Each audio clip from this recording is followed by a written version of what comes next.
Hi ladies, it's Eden. I am here in my kitchen just talking to you guys about our chapters this week. I'm so excited about it. I wanted to start off by showing you what the squeaking in the background is going to be. This is Kendall. Kendall's a happy baby. She's in the mood to talk right now, and she's probably going to be accompanying me during this session. So if you hear a little squeaking in the background, we don't have mice. It's just her. All right, so I want to jump right into it because I want to make sure that this video is not too long, and I want to give you guys some time to chew on what we're about to talk about. So chapter 13 talked about making sure, oh my gosh, there's a bib in the picture. Sorry about that. Talked about being afraid that people are not going to like me because I say no to them. This is an issue I think every one of us has run through our minds at some point or another. And I love that she points out, you know, you're never going to make everybody like you no matter what. So you have to make the best decision for you and your schedule and your family. And I think that's awesome for her to say. And the point that I thought was really good, though, that she says, you said no because saying yes would invite crazy into your life. So if we're able to say no, it's probably for the benefit of our schedules, our families, those we love, our time with the Lord. And so you're not inviting crazy in your life. And it says if somebody else is going to disagree with you, basically, if they push back when you say no, they're disrespectful on their part. And if you play along, it's dysfunctional on your part. So if you decide that you're going to just go along with the flow so that you don't hurt feelings, you're actually being dysfunctional. And the other thing that she points out in that chapter that I love is she says about strings being attached to what we do for others. So let's say I go and, you know, bake cookies for somebody, and I'm assuming that, you know, next time I'm in need, they're going to bring me a meal or something like that. That's wrong for me. And the quote that she has for that is she says, promises with presumptions attached will set both people up for disappointment. You're never going to make that person happier whenever you're doing things for them, assuming they're going to do for you.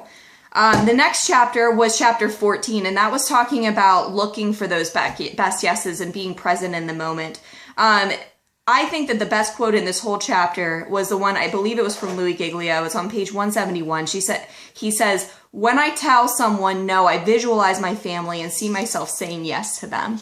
I think that's awesome. If I'm giving up something in my schedule and I'm saying, no, I can't do that, because I get to hang out with my daughter, that's a win for me. So if I'm visualizing her in my head at the time, I'm going to have such an easier time saying yes. That was such a good tool to use. The last chapter I probably spent more time on, the thrill of the unrushed, yes, because busyness is our biggest problem, most likely if you have this book and you're reading through this book. You're just too hectic, too busy, and you're not taking time for the things that you want to take time for. The thing that really struck me like a slap in the face was the part about our brains are not meant to multitask. How many of us sit and watch TV and also are typing something on our computer, are watching our children at the same time, and maybe having a conversation with our husband? We're not doing any of those four things any good because we are not meant to multitask. It says that our brains actually lose 10 IQ points whenever we take time out from creativity to do something like check an email. It's junk food for our brain, and it's not good for us. She goes on to talk about the to-do list of her 13-year-old. Oh my gosh, I'm the queen of to-do lists. I would love to have to-do lists around my house that look like her 13-year-old, though, instead of my groceries and my laundry and cleaning. And it would say instead, you know, kiss my daughter and love my husband and encourage my friend. I really encouraged you guys in this email today to take time to do a to-do list such as this, because how much better would our day be if we were reminding ourselves of things like that? If you need examples, I reminded you on page 189, she gives some. The last thing that I want to talk about is Exodus 18, 7 through 12. And in this, I don't know, maybe it's 17 through 18. In this passage, she shows from the Bible how Moses has his father-in-law Jethro come and see what he's doing and ruling over and judging the people of Israel. And Jethro points out to him that what he's doing is not right. What he's doing, his work is too heavy for him and he cannot handle it.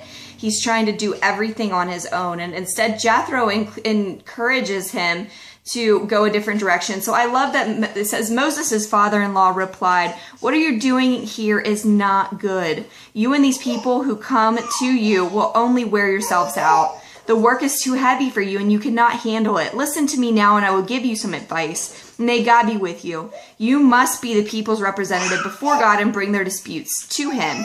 Teach them his decrees and instructions and show them the ways that they are to live and how they are to behave. But select capable men from all the people, men who fear God, trustworthy men who hate dishonest gain, and appoint them as officials over the thousands. I think that's so wise. Give it to other people. How many times am I standing and cleaning something that my husband could help me do? Or how many times am I rushing to go do something that I could easily just say to, my sister-in-law, hey, could you pick this up from the store for me and I'll give you some money because she's already there. I'm just too proud to do it and I don't want to ask for help. And that's probably one of our biggest problems that we have. Ladies, I wanted to end with the fact that Pastor Kurt at church this week talked about serving. And I thought it was very relevant to what we've been talking about lately, because some of us probably sat there and went through in our brain, am I supposed to be doing more? When am I supposed to serve in the church? And some of us may not be serving yet, and that was a call from the Lord, but some of us also may have felt convicted, even though you do other things. So I want to make sure and encourage you that we're applying what's in this book, okay? I'm not saying you shouldn't serve at church, that's not my point, but I'm saying that whole sermon was about asking you to do more. And some of us are going to read this book and say, wow, the ideas in here are really good, and I really love this book. But whenever it comes to applying it and living it out, we're going to go ahead and keep on saying our yeses instead of our nos whenever we know very well we shouldn't be. So this week, I just want to pray that you guys are going to be able to open your eyes and see those best yes opportunities and those places where you're supposed to say no, and we're not going to continue to feed into the crazy. All right, thank you so much, guys. I hope you have a great week, and I'm looking forward to next week. Remember, on Thursday, we have our Facebook party at 9 o'clock, and I'm looking forward to seeing you there.